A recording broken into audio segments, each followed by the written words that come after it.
Rangpur city কর্পোরেশনের গুরুত্বপূর্ণ এলাকাগুলোর চিত্র। জ্বলছে বাহারি রকমের সড়কবাতি, তবে বিপরীত চিত্র বিভিন্ন আবাসিক এলাকায়।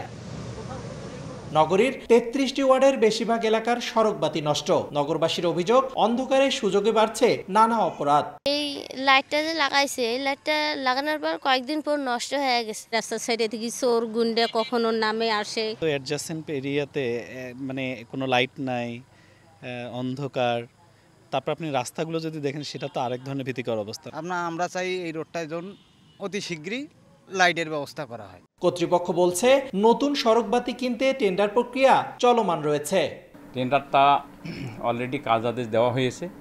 মনে হয় এই মাসে অথবা সামনের মাসের দিকেই আমরা মালামাল পেলে বাকি যে অকেজো লাইটগুলো মেরামত করার সুযোগ পাবো। আর নগর পুলিশ বলছে, যে কোনো অপরাধ দমনে সতর্ক তারা। শহরব্যাপী বিভিন্ন পয়েন্টে, গুরুত্বপূর্ণ পয়েন্টে টহল টিম, পিকেট টিম প্রতিনিয়তই ডিউটি করে।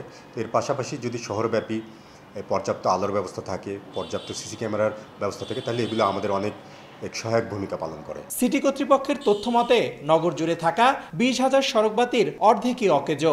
সিটি কর্পোরেশনের অধিকাংশ এলাকায় সড়কবাতি অকেজো থাকায় বেড়েছে দুর্ঘটনা, চুরি ও ছিনতাই।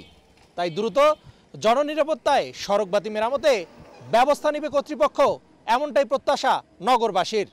রেদওয়ান হিমেল, সময় সংবাদ, রংপুর।